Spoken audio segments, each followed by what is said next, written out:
Hey, what's up everybody? Steve with the Penguin Outdoors YouTube channel, and today I'm coming to you in a vlog type video because I want to discuss a news article that I just saw for the first time today that apparently came out on the 21st, but I saw it today, so it's news to me.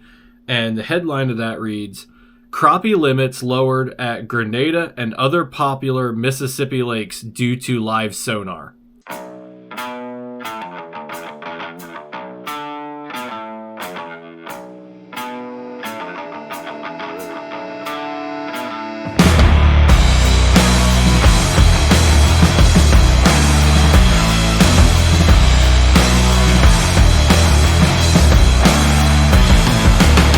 It's the end of that got my attention because it's one of the first legitimized, I was going to mess that all up. It's the first news article I have personally seen that legitimately links forward or live facing sonar to a change in conservation. Okay.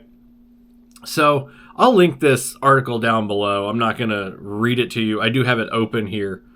So I can reference it because I didn't really want to misquote anything. And I'm just going to read a small chunk of it to give you an idea of the context. So it says, the Commission on Wildlife, Fisheries, and Parks voted to reduce the daily limit at 4 popular crappie lakes, and at the heart of the matter is technology. Sorry, that was a weirdly written sentence to me anyway. So we did a 3-year study. I'm going to paraphrase some of this. Looking to see anglers were catching with trolling or a single pole. In that 3-year period, we saw fishermen using live scope sonar increase from 20% to 70%. And then there's a quote in the article where he says, "They just don't get a break and live scope comes into play now. It's just a lot of pressure on them right now and has been for a few years. Something had to be done about the limits." Now, there's plenty of videos about whether or not live sonar is bad, whether or not live sonar is good. I have a different question. I guess, so here's how I look at conservation. And I'm not a conservation expert. I don't have a degree. I've never claimed to. What I do have is common sense, or at least a tiny bit of it. Sorry guys, it's like 100 degrees out today. And just because I'm in the air conditioning, I'm still suffering. Us heavy guys, check on your heavy friends, man. We are not okay. So here's how I look at conservation, okay? If you have Lake X, and the limit on Lake X is 20 crappie per angler per day. In my mind, if every angler goes and hits that lake and uses live sonar and gets their 20 fish limit, whether they do it in 5 hours or 5 minutes, the daily take limit is 20 per angler per day. So every angler that hits the lake that day gets a limit. Then they go out the next day. Every angler who hits the lake gets a limit.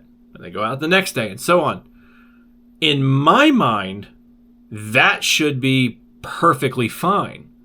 So correct me if I'm wrong, but our conservation departments set take limits for what's good for the fishery. In other words, if the Missouri Department of Conservation, now this article is about Mississippi, but I live in Missouri. So if the Missouri Department of Conservation says that on Mark Twain Lake, it's okay to have 20 crappie per angler per day, in my mind, that number is set with the assumption that anglers will be successful and harvest 20 crappie a day, and that's okay. This article from Mississippi implies that they have to lower the daily limit because people are catching the daily limit too often. But they're the ones that set the daily limit.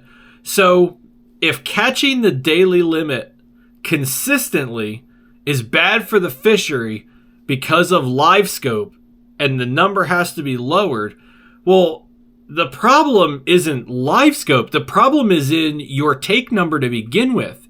If that take number is irresponsible, if every angler realizing the 20 fish a day or whatever the limit is bad for the fishery, why did you ever set that take limit to begin with? Like, okay, maybe you're operating on the assumption that, well, we'll set it at 20 a day because not every angler is going to get 20.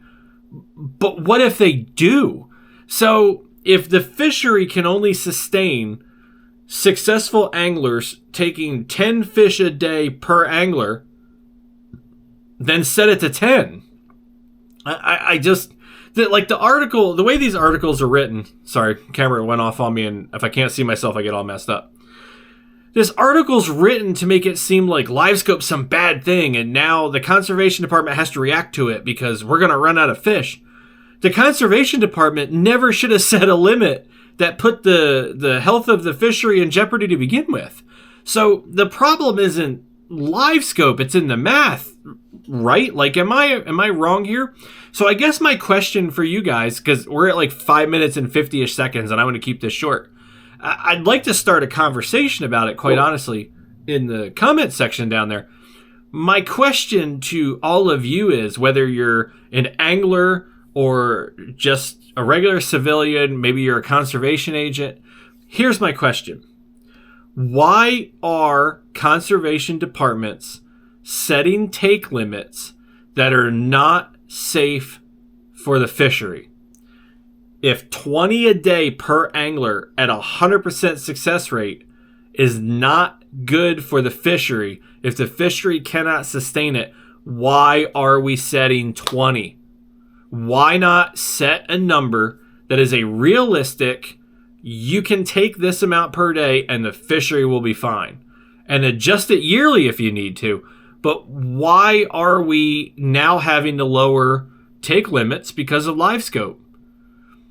Is it because LiveScope has so drastically changed the game that those numbers no longer work?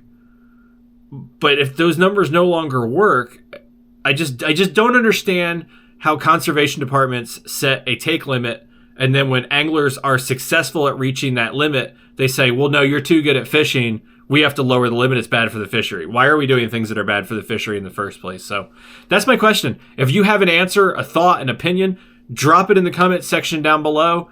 If you think I'm dumb, feel free to tell me.